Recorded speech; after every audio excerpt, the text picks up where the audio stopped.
ଓସ୍ତପତ୍ର ଉପରେ ଗଙ୍ଗାଜଳ ଛିଞ୍ଚି ନିଅନ୍ତୁ। କରଡ଼ର କାମ ବି ତୁରନ୍ତ ହେଇଯିବ।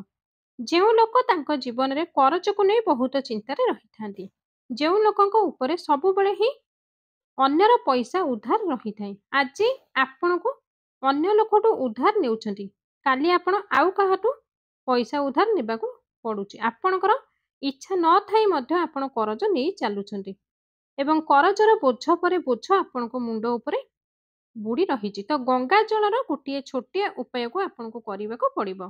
ଓସ୍ତପତ୍ର ଓ ଗଙ୍ଗା ଜଳର ଏହି ଉପାୟ ଆପଣଙ୍କ ଜୀବନକୁ ସବୁବେଳ ପାଇଁ କରଜର ପରି ସମସ୍ୟାରୁ ଦୂର କରିଦେବ। କାହିଁକି ନା ଆଜିର ଭିଡ଼ିଓରେ ଯେଉଁ ଉପାୟ ଆମେ ଆପଣଙ୍କୁ ଜଣାଇବୁ, ଏହି ଉପାୟ ସଙ୍କଟମୋଚନ ହନୁମାନଙ୍କ ଉପରେ ଅଟେ।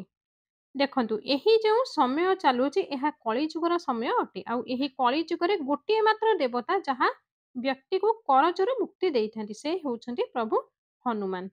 ଯଦି ଆପଣ ବହୁତ ଲମ୍ବା ସମୟରୁ କରଜରେ ଫସି ରହିଛନ୍ତି, ଆପଣଙ୍କର ଏହା ଲାଗୁଛି କି ଏହି କରଜର ସମସ୍ୟା ବ୍ୟକ୍ତିର ଜୀବନରେ ସହଜରେ ଦୂର ହୋଇପାରିବ ନାହିଁ, ତ 2025 ବର୍ଷଟି ଭଳି ଆଉ ଉତ୍ତମ ବର୍ଷ ଆଉ କେବେ ବି ମିଳିବ ନାହିଁ। କାହିଁକି ନା 2025 ବର୍ଷଟି ମଙ୍ଗଳର ବର୍ଷ ଅଟେ। ଆଉ ଏହି ମଙ୍ଗଳ ବର୍ଷରେ ସଙ୍କଟମୋଚନ ହନୁମାନଙ୍କ ବର୍ଷରେ ଯଦି ଆପଣ ଏହି ଉପାୟକୁ କରିଦେବେ, ତ କେବେ ବି ଆପଣଙ୍କ ମୁଣ୍ଡ ଉପରେ କରଜର ବୋଝ ମାଡ଼ି ଚାଲିବ ନାହିଁ। କେବେ ବି ଆପଣ କାହାଠୁ ଆଉ ଉଧାର ନେବେ ନାହିଁ। ନିରନ୍ତର ଆପଣଙ୍କ ପାଖକୁ ପଇସା ଆସିବ, ଧନ ଆସିବା ଷ୍ଟାର୍ଟ ହୋଇଯିବ।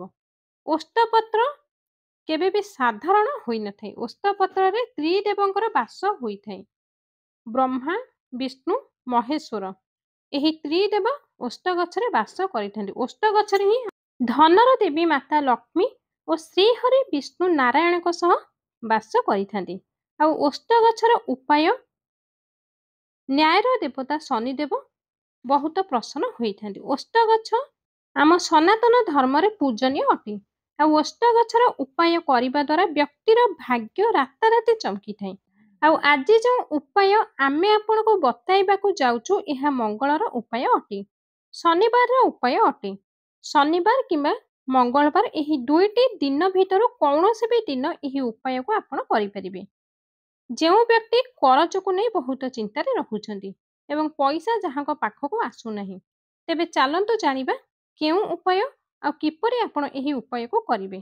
କିନ୍ତୁ ତା ପୂର୍ବରୁ ଯଦି ଆପଣ ଚାହୁଁଛନ୍ତି ଆପଣଙ୍କ ଉପରେ ଏବଂ ଆପଣଙ୍କର ପୁରା ପରିବାର ଉପରେ ଭଗବାନ ସଙ୍କଟମୋଚନ ହନୁମାନଙ୍କର ଆଶୀର୍ବାଦ ବନି ରହୁ, ତ ଭିଡ଼ିଓ ଗୋଟେ ଲାଇକ୍ କରନ୍ତୁ, ଭିଡ଼ିଓଟିକୁ ଅଧିକରୁ ଅଧିକ ମାତ୍ରାରେ ସେୟାର କରନ୍ତୁ। ଏପର୍ଯ୍ୟନ୍ତ ଯଦି ଆପଣମାନେ ଆମ ଚ୍ୟାନେଲରେ ନୂଆ ଅଛନ୍ତି ବା ନୂଆ ଆସିଛନ୍ତି ଆମ ଚ୍ୟାନେଲକୁ, ଏପର୍ଯ୍ୟନ୍ତ ଆମ ଚ୍ୟାନେଲକୁ ସବସ୍କ୍ରାଇବ୍ କରିନାହାନ୍ତି, ତାହେଲେ କୃପା କରି ଏବେ ହିଁ ଆମର ଏହି ଚ୍ୟାନେଲକୁ ସବସ୍କ୍ରାଇବ୍ କରି ପାଖରେ ଥିବା ବେଲ୍ ଆଇକନଟିକୁ ଦବାଇ ଦିଅନ୍ତୁ ଏବଂ କମେଣ୍ଟ ବକ୍ସରେ ଜୟ ମହାବୀର, ଜୟ ବଜରଙ୍ଗବଲି ଅବଶ୍ୟ ଲେଖନ୍ତୁ। ତ ଦେଖନ୍ତୁ, ସବୁଠୁ ପ୍ରଥମେ ଆପଣ ଓସ୍ତ ଗଛର ଗୋଟିଏ ପତ୍ର ନେବେ। ଆପଣ କୌଣସି ବି ଓସ୍ତ ଗଛ ମୂଳକୁ ଯିବେ। ସେହି ଓସ୍ତ ବୃକ୍ଷରେ ତଳେ ଯେଉଁ ପତ୍ର ଝଡ଼ିକି ପଡ଼ିଥିବ, ସେହି ପତ୍ରରୁ ଗୋଟିଏ ଓସ୍ତ ପତ୍ର ଆପଣ ଆଣିବେ। ଯଦି ବି ସେହି ଓସ୍ତ ବୃକ୍ଷ ମୂଳରେ ପତ୍ର ପଡ଼ିନଥିବ, ତ ଆପଣ ଓସ୍ତ ଦେବତାଙ୍କୁ ପ୍ରାର୍ଥନା କରିବେ। ଗୋଟିଏ ପତ୍ର ଓସ୍ତ ବୃକ୍ଷରୁ ତୋଳିକି ଆଣିବେ। ଘରକୁ ଆସି ସେହି ଓସ୍ତ ପତ୍ରକୁ ଭଲସେ ଶୁଦ୍ଧ ଜଳରେ ଧୋଇଦେବେ। ଧ୍ୟାନ ଦେବେ ସେହି ପତ୍ରରେ ଯେପରି ଧୂଳି କିମ୍ବା ମାଟି ନ ରହିବ। ଏହାପରେ ଅଳ୍ପ ଗଙ୍ଗା ଜଳ ନେବେ। ସେହି ଗଙ୍ଗା ଜଳରେ ସେହି ପତ୍ର ଉପରେ ଆପଣ ଛିଞ୍ଚି ଦେବେ।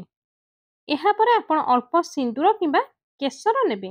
ସେହି ସିନ୍ଦୁରରେ ଅଳ୍ପ ଗଙ୍ଗା ଜଳ ଢାଳିବେ ଏବଂ ଅଳ୍ପ ଜଳ ପକାଇ ସେହି ସିନ୍ଦୁରକୁ ଗାଢ଼ା ଗାଢ଼ା ପେଷ୍ଟ ବନାଇଦେବେ। ଆଉ ସେହି ସିନ୍ଦୁର ପେଷ୍ଟରେ ଓସ୍ତ ପତ୍ର ଉପରେ ଲେଖିବେ ଭଗବାନ ଶ୍ରୀରାମଙ୍କ ନାମ, ଜୟ ଶ୍ରୀରାମ। କ'ଣ ଲେଖିବେ ନା ଜୟ ଶ୍ରୀରାମ। ଏହାପରେ ସେହି ଓସ୍ତ ପତ୍ରଟିକୁ ଭଲସେ ଶୁଖାଇ ଦେବେ, ଯେପରିକି ଓସ୍ତ ପତ୍ରରେ ଲେଖିଥିବା ସିନ୍ଦୁର ଯେପରି ଶୁଖିଯିବ। ଶୁଖି ସାରିଲା ପରେ ସେହି ପତ୍ରକୁ ନେବେ ଏବଂ ଅଳ୍ପ ଗୁଡ଼ ନେବେ। ଯଦି ଆପଣଙ୍କ ପାଖରେ ଗୁଡ଼ ନାହିଁ, ତେବେ ବୁନ୍ଦିର ଲଡ଼ୁ ନେଇପାରିବେ, ବେସନ ଲଡ଼ୁ ନେଇପାରିବେ। ଏହାକୁ ନେଇ ଭଗବାନ ସଙ୍କଟମୋଚନ ହନୁମାନଙ୍କ ମନ୍ଦିରକୁ ଯିବେ। ମନ୍ଦିରରେ ଭଗବାନ ସଙ୍କଟମୋଚନ ହନୁମାନଙ୍କୁ ଓସ୍ତ ପତ୍ର ଅର୍ପଣ କରିବେ। ଏହାପରେ ଯେଉଁ ଭୋଗ ନେଇଥିଲେ ସେହି ଭୋଗ ଆପଣ ଲଗାଇ ଦେବେ। ଯଦି ଆପଣ ଲାଲ ରଙ୍ଗର ଭୋଗ ଲଗାଇବେ, ତ ଏହା ବହୁତ ଲାଭ ଆପଣଙ୍କୁ ମିଳିଥାଏ ଏବଂ ଭଗବାନ ସଙ୍କଟ ମୋଚନ ବହୁତ ଶୀଘ୍ର ପ୍ରସନ୍ନ ହୋଇଥାନ୍ତି ଏବଂ ଆପଣଙ୍କ ଉପରେ ଖୁସି ହେଇ ଢେର ସାରା ଆଶୀର୍ବାଦ ବର୍ଷା କରିଥାନ୍ତି। ଯେବେ ଓସ୍ତପତ୍ର ଆପଣ ହନୁମାନଙ୍କ ଉପରେ ଅର୍ପଣ କରିବେ ସେହି ସମୟରେ ଜୟ ଶ୍ରୀରାମ ଜୟ ସୀତାରାମ ଆପଣ ଏହି ନାମକୁ 108 ଥର ଜପ କରିବେ। ଏହାପରେ ଓମ୍ ହନ୍ ହନୁମନ୍ତେ ନମଃ ଏହି ମନ୍ତ୍ରକୁ ଆପଣ ନିହାତି ଜପ କରିବେ ଆଉ ଏହି ମନ୍ତ୍ରକୁ ଆପଣ 11ରୁ 12 ଥର ଜପ କରିବେ। ଆପଣଙ୍କର ଯଦି ଏହି ମନ୍ତ୍ରଟି ମନେ ପଡ଼ିବ ନାହିଁ ତେବେ ଆପଣ ଜୟ ଶ୍ରୀରାମ ଜୟ ସୀତାରାମ ଏହି ମନ୍ତ୍ରକୁ ବି ବା ଏଇ ନାମକୁ ବି ଆପଣ 11ରୁ 12 ଥର ପୁଣି ଥରେ ବୋଲିଦେବେ।